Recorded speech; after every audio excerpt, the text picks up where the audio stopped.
दोस्तों, दुनिया का हर इंसान अमीर बनना चाहता है, लेकिन फिर भी ज़्यादातर लोग अमीर नहीं बन पाते हैं। अगर आप जानना चाहते हैं कि ऐसा क्यों होता है, तो आप बिल्कुल सही जगह पर हैं। आज हम बात करने वाले हैं दुनिया की best seller book rich dad poor dad की, जो कि रॉबर्ट कियोसाकी द्वारा लिखी गई है। रॉबर्ट कियोसाकी के दो फादर थे। एक तो उनके रियल फादर, जिन्हें वो अपना पुअर डैड कहा करते थे, और उनके फ्रेंड माइक के पिता, जिन्हें वे अपना मुंह बोला फादर मानते थे, जिन्हें वो रिच डैड बोला करते थे।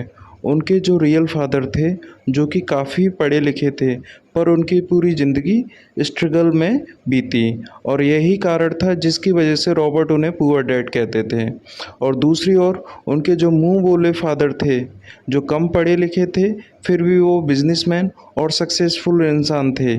इसी वजह से रॉबर्ट उन्हें रिच डैड बोला कियोसाकी अपनी book rich dad poor dad में बताते हैं कि जब वो 9 साल के थे, तब उन्हें दूसरे अमीर बच्चों को देखकर उनके मन में भी अमीर बनने की चाह होती थी, और इसी वजह से उन्होंने अपने पुअर डैड से, यानी रियल फादर से बोला अमीर कैसे बना जाता है। लेकिन उनके रियल फादर के पास उनका कोई जवाब नहीं था। उन्होंने कहा, तुम उसका जवाब अपने दोस्त माइक के फादर से जाकर पूछो, वह तुम्हें इस सवाल का जवाब बहुत ही अच्छे से दे सकते हैं। और तुरंत रॉबर्ट अपने रिच डैड के पास जाते हैं और उनसे अपना सवाल पूछते हैं।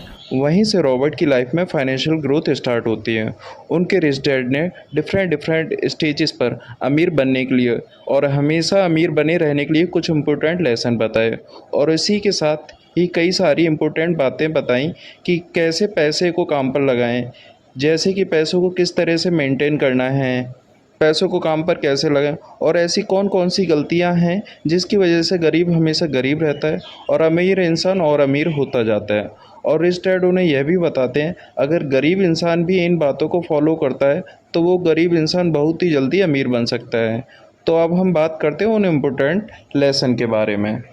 लेसन नंबर 1 में रिच डैड बताते हैं कि अमीर इंसान कभी भी पैसों के लिए काम नहीं करते। ज़्यादातर लोग अमीर बनने के लिए बहुत मेहनत करते हैं। उनका गोल होता है कि जल्दी से कोई एक जॉब मिल जाए, और जॉब मिल जाने के बाद पूरी डेडिकेशन और मेहनत के साथ जॉब पर जाते हैं, और इसी कारण वे ऐसे ट्रैप में फंस जाते हैं जहां से वो कभी नहीं निकल पाते, क्योंकि उन्हें पता होता है कि महीने के एंड में सैलरी मिलेगी, और इसी चक्कर से वो लोन से बड़ा घर खरीद लेते हैं, गाड़ी खरीद लेते हैं, क्रेडिट कार्ड से महंगी महंगी चीज़ें खरीद लेते हैं, और फंस जाते हैं एक ऐसे ट्रैप में जहां से निकलना नामुमकिन है।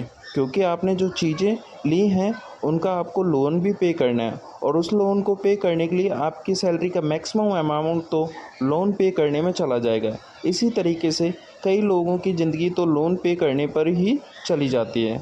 अब सवाल आता है, पैसों के लिए काम ना करें तो क्या करें?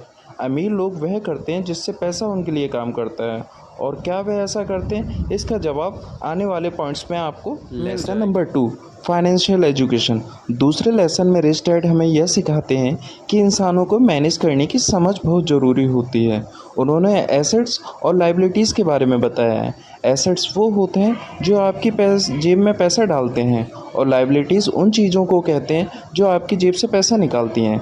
एग्जाम्पल के लिए, अगर आपने घर रेंट पर दिया है तो उसे कहते हैं एसेट्स, क्योंकि वह आपकी जेब में पैसा डाल रहा है। वहीं दूसरी तरफ आपने न्यू कार लोन पर ली है, उसे कहते हैं लाइबिलिटीज़, क्योंकि वो हर महीने आपकी जेब से पैसा निकाल रही है। अब आप समझ ही गए होंगे आपको एसेट चाहिए या लाइबिलिटीज़। ये सब चीज़ें हमें स्कूल में कभी नहीं सिखाई जाती कि आप अपने पैसों को कैसे ग्रो करें, कैसे अपने पैसों को काम पर लगाएं, अपने पैसों को कहाँ इन्वेस्ट करें। थर्ड लेसन है अपने काम से काम रखना। रिच डैड ने हमें बताया है कि जॉब करने वाला इंसान में कोई भी अपना दूसरा काम स्टार्ट कर सकता है जो उसके इनकम को बढ़ाए। ज़रूरी नहीं शुरुआत बड़े लेवल से की जाए, हर किसी के पास इतना पैसा नहीं होता है। आप अपनी नौकरी करते हुए भी अपना पसंदीदा काम कर सकते हैं। एग्जाम्पल के लिए, अगर कोई इंसान स्कूल में टीचर है तो वो उसका प्रोफेशन है, ना कि बिजनेस। उसका अपना काम वह होगा जो वह खुद करेगा। अगला लेसन है सीखने के लिए काम करें, कमाने के लिए नहीं। रॉबर्ट अपनी बुक में बताते हैं कि एक बार उनका इंटरव्यू एक फीमेल जर्नलिस्ट ने लिया, और उसने उन्हें बताया कि मेरा सपना भी एक बेस्ट सेलिंग राइटर बनने का था, लेकिन वह नहीं बन पाई। उस महिला का लिखने का तरीका काफ़ी अच्छा था, तो रॉबर्ट ने उन्हें सेल्स ट्रेनिंग करने की राय दी।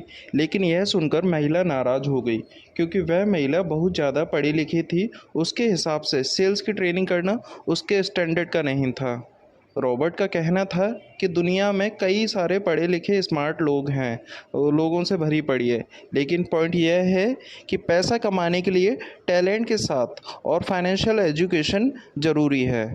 ऐसी कई सारी चीज़ें हैं जिन्हें सीखने की ज़रूरत होती है। जब तक आप यह नहीं सीखेंगे तब तक आपका सारा टैलेंट बेकार है।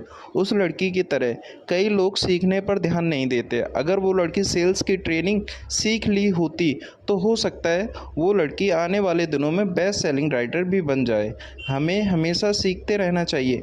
अमीर लोग सीखते हैं और सीख के और ज़्यादा अमीर बनते हैं। लेसन नंबर 6 है रुकावटों और बाधाओं को पार करना। रॉबर्ट अपनी बुक में बताते हैं, कई सारे लोगों के पास पैसे की तो समझ होती है, लेकिन वह कभी भी अपने एसेट्स को बढ़ा नहीं पाते हैं। रॉबर्ट ने 5 ऑब्स्टिकल बताए हैं। पहला है डर, पैसों का गंवाने का डर अमीरों को भी होता है। इम्पोर्टेंट यह है कि आप अपने फेलियर को किस तरीके से लेते हैं। सेकंड ऑब्स्टिकल डाउट, पैसों को इन्वेस्ट करने का डाउट, जो कि हमें रोक के रखता है, कभी भी आगे नहीं बढ़ने देता।